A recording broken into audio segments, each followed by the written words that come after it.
নমস্কার বন্ধুরা, good morning. আজকে আমি বানাবো পুঁই শাকের চচ্চড়ি। এই যে পুঁই শাকের চচ্চড়ি আপনারা সবাই বাড়িতে করেন, তবু আমি যেভাবে করি আপনাদের বলছি। যে প্রথমে আমি তেল দিয়ে বড়ি, মাছের মাথা, মাছের তেল সব কিছু ভেজে রেখেছি। তারপর এই যে কড়াতে পাঁচফোড়ন, শুকনো লঙ্কা, তেজপাতা দিয়ে ভালো করে ভেজে নিয়ে তারপরে সব কিছু ভাজা হয়ে যাওয়ার পর দিলাম হচ্ছে আলুগুলো একটু লাল লাল করে ভাজা হবে।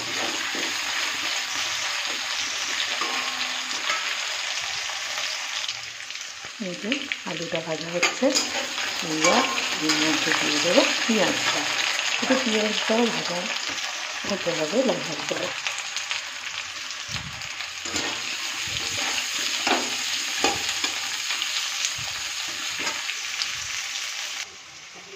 পুঁই শাকে দেবো বলে এখানে কুমড়ো, বেগুন, বরবটি, রাঙা আলু সবজিগুলো কেটে রেখে দিয়েছি।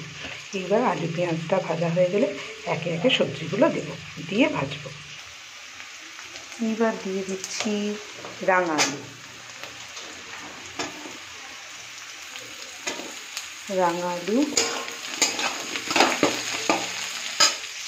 বরবটি,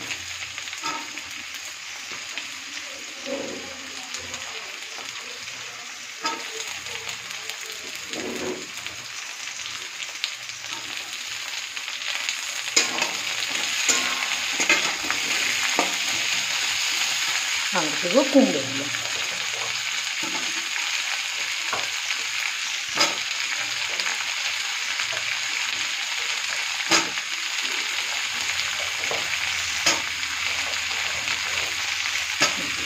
এই সমস্ত সবজিগুলো এবার ভালো মতো ভাজা হবে। এবার বেগুনটাও দিয়ে দিলাম। যে বেগুনটা বেশি ভাজবো না, একটু ভাজা হোক তবে।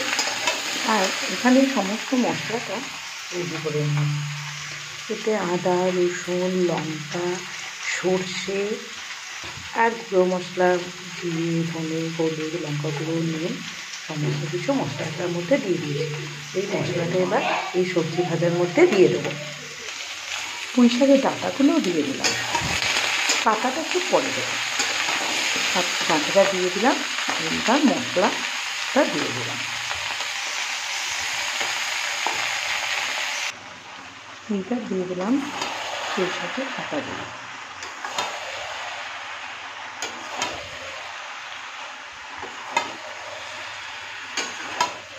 এইবার ভালো করে মশলা দিয়ে মশলা তো দিয়েই দিয়েছি, এইবার এটাকে ভালো করে কষাই। এই পাতা থেকে যা জল বেরোবে, মশলার জল, এতে ভালো মতো সব কিছু মুছে যাবে।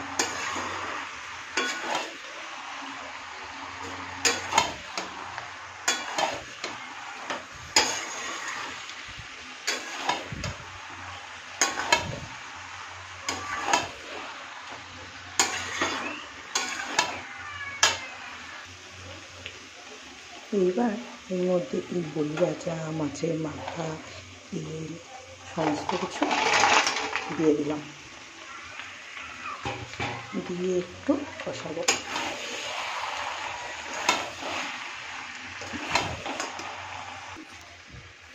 ভালো মতো কষানো হয়ে গেছে। এবার এর মধ্যে ডাঁটাগুলো, সবজিগুলো আর একটু সিদ্ধ হওয়ার জন্য সামান্য পরিমাণে জল দিয়ে আর নামানোর সময় মিষ্টি দেবো। আপনারা কেউ কেমন মিষ্টি খান সেইভাবেই দেবেন, দিয়ে ভালো মতো করে শুকনো করে নামিয়ে নেবেন। আমি তো এইভাবে করি, আপনারা কীভাবে করেন প্লিজ কমেন্টস করে জানাবেন। টাটা।